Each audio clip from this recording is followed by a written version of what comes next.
अस्सलाम वालेकुम नाज़रीन, मैं हूं वकास अज़ीम और आप देख रहे हैं मेरा यूट्यूब चैनल वकास अज़ीम रिपोर्टर के नाम से। आप इसे यूट्यूब पर सर्च कर सकते हैं। सब्सक्राइब करें, लाइक करें, दोस्तों के साथ शेयर करें और वीडियो से मुतालिक अपना फ़ीडबैक लाजमी दें। दोस्तों, वफाकी काबीना में तोसी कर दी गई है और वज़ारत ख़ज़ाना के अंदर भी ऐसा महसूस हो रहा है कि कोई तब्दीली आने जा रही है, क्योंकि जो पहले वज़ीर मुमलिकत बराए ख़ज़ाना और रेवेन्यू थे अली परवेज़ मलिक, उनका ओहदा जो है उनको तरक्की दे दी गई है और उनको अब मुकम्मल वज़ीर बना दिया गया है, मुकम्मल वफाकी वज़ीर बना दिया गया है। तो अब यकीनन उनको एक नई वज़ारत भी दी जाएगी और ये भी मुमकिन है कि उनकी जगह पर कोई नए वज़ीर मुमलिकत ख़ज़ाना भी आ जाए। लेकिन वज़ीर ख़ज़ाना मोहम्मद औरंगज़ेब जो हैं वो इस वक्त काफ़ी मुतमईन दिखाई दे रहे हैं और जो रिपोर्ट्स पाकिस्तान की मईशत से मुताल्लिक़ आ रही हैं उसके ऊपर भी वो काफ़ी इत्मीनान का इज़हार करते हुए दिखाई दे रहे हैं, क्योंकि इस हफ़्ते के दौरान IMF का एक मिशन पाकिस्तान का दौरा मुकम्मल करके वापस चला गया है और ये जो मिशन आया था इसने पाकिस्तानी हुकाम के साथ क्लाइमेट फाइनेंसिंग से मुताल्लिक़ बातचीत की है और पाकिस्तान ने यह दरख्वास्त कर रखी है कि पाकिस्तान को 1 से 1.5 अरब डॉलर इजाफी दरकार हैं ताकि वो मौसमियाती तब्दीलियों का मुकाबला कर सके। ख़ास तौर पर जो पाकिस्तान में सैलाब आते हैं, उनके जो नुकसानात हुए हैं उनका किसी तरह खामियाजा हो सके।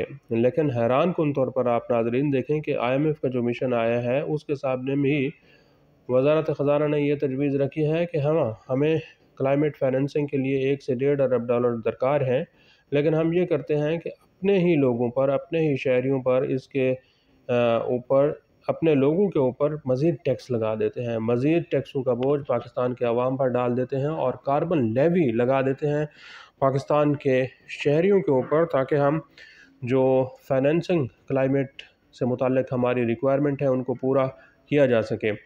अब यहाँ पर सवाल ये बनता है कि अगर पाकिस्तान के अवाम से ही इजाफ़ी टैक्स लगाकर इजाफ़ी फ़ंड्स इकट्ठे करने हैं तो फिर IMF के साथ इस सिलसिले में मुशावरत की क्या ज़रूरत थी। IMF को ही अगर यही तजवीज़ देनी थी और कोई और प्लान नहीं था, IMF से इजाफ़ी फ़ंडिंग का उनसे ये मतालबा नहीं किया गया कि बग़ैर किसी कोई टैक्स लगाए, बग़ैर पाकिस्तान के लोगों के ऊपर बोझ डाले, हमें आप 1 से 1.5 अरब डॉलर की इजाफ़ी फ़ंडिंग दे दें, क्योंकि हमारा मौसमियाती तब्दीलियों की वजह से बहुत ज़्यादा नुकसान हो चुका है और दुनिया के कई ममालिक जो हैं वो क्लाइमेट फाइनेंसिंग से मुताल्लिक़ IMF और वर्ल्ड बैंक से इजाफ़ी फ़ंडिंग वसूल भी कर रहे हैं, लेकिन वो अपने ही लोगों के ऊपर किसी किस्म का कोई टैक्स नहीं लगा रहे हैं। लेकिन पाकिस्तान के जो बाबू हैं, सरकारी अफ़सरान हैं, आला अफ़सरान हैं, ग्रेड 22 तक पहुँच चुके हैं, उनका दिमाग ये काम करता है कि अगर उनको पैसे चाहिए, अगर हुकूमत के अखराजात पूरे करने हैं तो पाकिस्तान के अवाम के ऊपर टैक्स लगाएँ, पाकिस्तान के अवाम के ऊपर ज़्यादा से ज़्यादा टैक्स लगाएँ और इनको नचोड़ें ताकि हमारी फ़ंडिंग पूरी हो सके।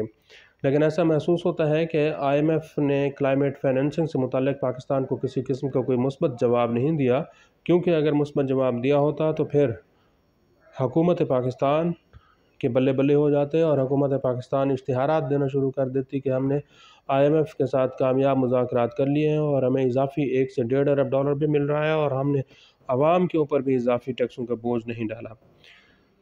तो क्लाइमेट फाइनेंसिंग का जो मामला है ये अभी महसूस ऐसा हो रहा है कि इसमें किसी किस्म की कोई कामयाबी IMF से नहीं मिली।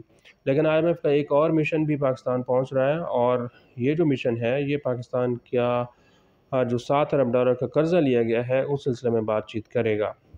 अब ये जो बातचीत है ये कम से कम 10 से 12 रोज़ 15 रोज़ तक पाकिस्तान के हुकाम के साथ जारी रहेगी। ये एक फुल फ्लेज्ड मिशन होगा जो कि वज़ारत ख़ज़ाना के हुकाम के साथ बातचीत करेगा, फिर स्टेट बैंक ऑफ पाकिस्तान और फेडरल बोर्ड ऑफ रेवेन्यू के साथ भी बातचीत करेगा। अब ये जो जायज़ा मिशन है इसमें बहुत सारी ऐसी शराइत हैं जो कि हुकूमत पाकिस्तान पूरी कर चुकी है, लेकिन दो ऐसी शराइत हैं जिसके ऊपर हुकूमत पाकिस्तान को परेशानी का सामना करना पड़ सकता है।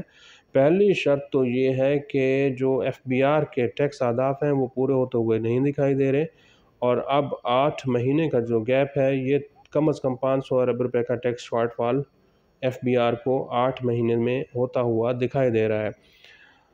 450-500 अरब रुपए का ये टैक्स शॉर्टफॉल 8 महीने में हो जाएगा और फिर मार्च में, चूँकि रमज़ानुल मुबारक है, इसमें भी जो कारोबारी सरगर्मियाँ हैं ये कम होंगी, और ये जो अप्रैल का पहला हफ़्ता होगा उसमें भी चूँकि ईद उल फित्र होगी तो वहाँ पर भी कारोबारी सरगर्मियाँ कम होती हुई दिखाई देंगी। तो मार्च का महीना भी एफबीआर के लिए मुश्किल होगा कि इसमें अपने जो टैक्स अहदाफ हैं वो पूरे कर सके। तो अगर एफबीआर ये कन्विंस कर लेता है आईएमएफ को कि टैक्स अहदाफ जो कि इस साल का कम अज़ कम 9,413 अरब रुपए का मुकर्रर किया गया है, ये पूरा कर लिया जाएगा, तो फिर बात बनती हुई दिखाई देगी। और आईएमएफ का अब जो फोकस होगा वो सिर्फ़ और सिर्फ इस बात पर होगा कि आप बताएं कि आपने जो नए शोबों को टैक्स नेट के अंदर लाना था उनका क्या बना। ख़ास तौर पर रियल एस्टेट सेक्टर से मुताल्लिक़ एफबीआर की जो कानून साज़ी थी उसमें एफबीआर को किसी किस्म की कोई कामयाबी नहीं मिल सकी। एफबीआर ने बहुत ही भोंडे किस्म के कानून साज़ी करने की कोशिश की। एलिजिबल ना एलिजिबल इनएलिजिबल अहल नाअहल के चक्कर में पड़ गया। फिर प्रॉपर्टी सेक्टर के ऊपर बहुत ज़्यादा टैक्सेस लगाने के साथ साथ उनके ऊपर पाबंदियाँ भी लगाने की शर्त आयद करने की कोशिश में लगा रहा। ये कहानी जो है चेयरमैन एफबीआर सितंबर से पाकिस्तान में चलाने की कोशिश कर रहे थे। एफबीआर के ट्रांसफॉर्मेशन प्लान ऐसा दिखाई दे रहा है कि वो कामयाबी से आगे नहीं बढ़ रहा, क्योंकि इसमें हरासमेंट का ज़्यादा से ज़्यादा अंसर है। और ख़ास तौर पर हमने देखा है कि ये जो रियल एस्टेट सेक्टर से मुताल्लिक़ कानून साज़ी की जा रही थी इसमें तो सवाए हरासमेंट के कोई और एलिमेंट नहीं था। तो ये तो शुक्र है सदर आसिफ अली ज़रदारी ने ऐसी कानून साज़ी रोकने से इनको बाज़ रखा है कि आप मेहरबानी करें इस तरह की कोई कानून साज़ी ना करें जिससे पाकिस्तान में प्रॉपर्टी सेक्टर का बट्ठा बैठ जाए।